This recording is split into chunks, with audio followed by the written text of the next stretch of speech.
So hi everyone, welcome to my channel. आज का video थोड़ा स्पेशल है। आई थिंक हम सब लोग, आप, मैं अपनी लाइफ में बहुत सारी ऐसी इमोशनल प्रॉब्लम से गुजर चुके हैं और वो सारी इमोशनल प्रॉब्लम्स हमारी वहीं खत्म नहीं हो गई थी पास्ट में। आज भी हम उनका बैगेज लेके घूमते रहते हैं। उनके जो वुंड्स हैं, उनके जो घाव हैं, वो अपने अंदर बनाए रखते हैं। और मुझे ऐसा लगता है कि उन वुंड्स को हील करना बहुत बहुत इंपॉर्टेंट है। अगर हम इमोशनली हील नहीं करेंगे, जो हमारे साथ पास्ट में चीजें हुई, जैसे हम रहे, जो हमने किया, उन सब चीजों को मिटाकर आज की लाइफ में प्रेजेंट नहीं रहेंगे, तो ना हम आज प्रेजेंट रह पाएंगे और ना ही कल अच्छा कर पाएंगे, अपना आगे बढ़ पाएंगे। आई थिंक ये एक बहुत बड़ी प्रॉब्लम है हर किसी की लाइफ में कि उसने अपने पास्ट को, अपनी पास्ट लाइफ को हील नहीं किया है इमोशनली। एंड अगर वो कर ले तो लाइफ बहुत आसान, बहुत फ्रेश और बहुत लाइट हो जाती है। तो इसीलिए आज मैं आपके लिए वीडियो लेकर आई हूँ जिसमें मैं आपको बताने वाली हूँ कि कैसे आप जर्नल करके, डायरी लेके, पेन लेके, साइड में बैठ के अपनी लाइफ के बहुत सारी प्रॉब्लम्स, अपनी लाइफ के बहुत सारे वुंड्स हील कर सकते हो। मैंने खुद किए हैं और मैं स्पेसिफिक जर्नलिंग टेक्निक्स आज आपको बताऊंगी जो आपको आपका जो ये प्रोसेस है जर्नलिंग करने का, इमोशनली हील करने का, बहुत आसान बना देंगे। मतलब एग्जैक्टली आपको पता होगा कि क्या करना है।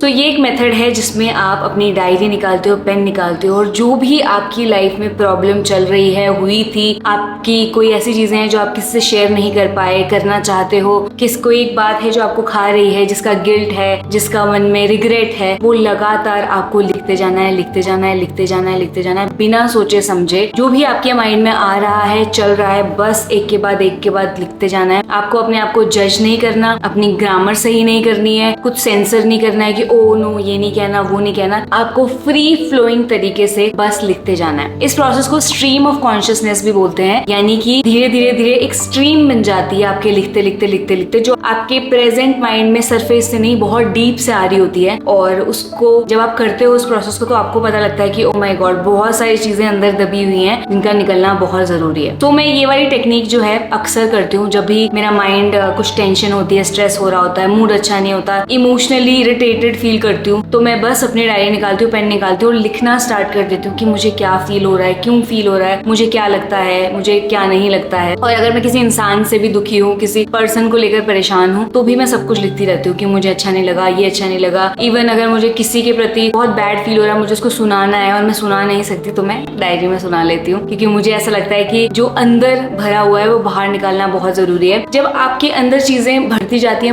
हैं तो वो इतना बिल्ड हो जाती है टाइम बाद कि वो फिर और बड़ी प्रॉब्लम्स में लीड करती हैं। और अगर आप उनको कहीं ना कहीं डंप कर दो, आपके पास अगर कोई पर्सन है शेयर करने को, तो उससे कर दो, बट अक्सर ऐसा नहीं होता है। इसलिए अगर आप डायरी में सब कुछ डंप कर दो तो आप बहुत लाइट फील करोगे और आप रियलाइज करोगे कि जस्ट पेपर पे सब कुछ लिखने से ही लाइफ बहुत आसान हो गई है। सो आपको कुछ नहीं करना है, इसके लिए डायरी लेनी है, पेन लेनी है, 10, 15, 20 मिनट का, कम से कम 15-20 मिनट का टाइमर लगाना है और एक कोने में बैठ जाना है और खुद से सवाल पूछना है कि मैं कैसा फील कर रही हूँ। उसके बाद जब तक आपको खुद नहीं लगता कि अब कुछ लिखने को नहीं है, तब तक लगातार आपको बिना कुछ सोचे समझे, ऑनेस्टली, क्लियर, जैसा जैसा आता जा रहा है वैसे वैसे लिखते जाना है।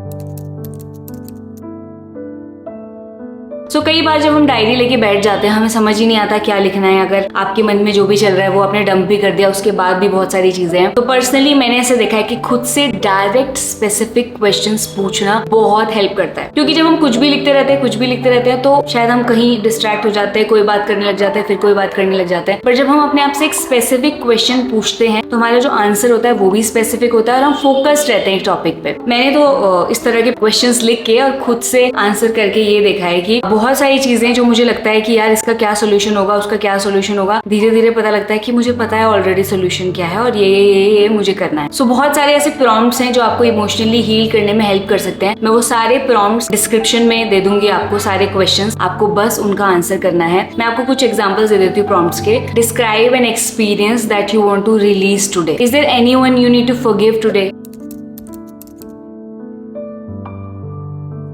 सो हम सबके जो पास्ट वुंड्स हैं, वो चीजें हैं, वो धीरे धीरे हील होती है, उनको टाइम लगता भी है, बट मुझे ऐसा लगता है कि एक चीज जो definitely short span of time में आपकी लाइफ के बहुत सारी चीजें हील कर सकते हैं, वो है ग्रैटिट्यूड जर्नलिंग। जब आप डेली अपनी डायरी में ये लिखते हो कि आपकी लाइफ में क्या क्या चीजें अच्छी हैं, तो उससे आप जो भी आपके साथ हुआ होता है वो बहुत हद तक कम हो जाता है। मैं ये तो नहीं कहूंगी खत्म हो जाता है, बट जो आपका पास्ट है वो बहुत छोटा भी हो जाता है, क्योंकि आपको लगता है कि यस, वो एक चीज हुई थी, वो 2 चीजें हुई थी, बट यहाँ देखो कितनी सारी अच्छी चीजें, 1 2 3 4 5 6 7 8, और जब आप उस फ्लो में आ जाओगे तब आप रियलाइज करोगे कि एक्चुअली बहुत कुछ बहुत अच्छा है, और 1 2 चीजें दिक्कत की हैं वो अपने आप ठीक हो जाएंगी। सो ग्रेटिट्यूड जर्नलिंग के लिए आपको कुछ नहीं करना है, एवरी डे आपको 10 चीजें लिखनी है जिसके लिए आप ग्रेटफुल हो। सुबह आपको बैठ जाना है और आपको अपने आप से पूछना है एक एक करके कौन सी 10 चीजें हैं जो मैं ग्रेटफुल हूँ। कुछ भी वो चीज हो सकती है, आज मुझे सांस आ रही है, मेरी हेल्थ ठीक है, मेरे पास आज खाने को खाना है, सपोर्ट के लिए मेरी फैमिली है, फ्रेंड्स हैं, मेरा काम है, मेरी पढ़ाई है, मैं एजुकेशन ले पा रही हूँ, जॉब कर पा रही हूँ। हजारों करोड़ों रीजन हो सकते हैं आपके ग्रेटफुल होने को, और आपको सिर्फ उसमें से 10 ही लेना है। सो ये थे 3 तरीके जर्नल करने के जिनसे आप अपने आप को इमोशनली हील कर सकते हो, एंड ये बहुत कारगर तरीके हैं। अगर आप इनको प्रैक्टिस करोगे तो ही आपको पता चलेगा कि एक्चुअली ये वर्क करते हैं। मैं भी पहले ये सब चीजें सोचती थी कि यार लोग बोल देते हैं ऐसे ही कुछ भी होता है, कुछ नहीं होता इन चीजों से, ये तो वैसी है, बट एक्चुअली ये चीजें हेल्प करती हैं। तो अगर आपको जर्नलिंग से रिलेटेड या इमोशनली हील होने से रिलेटेड कोई भी क्वेश्चन है तो प्लीज मुझे कमेंट सेक्शन में जरूर पूछना। जाने से पहले चैनल को सब्सक्राइब घंटी दबा देना, एंड मैं मिलती हूँ आपको अपनी नेक्स्ट वीडियो में।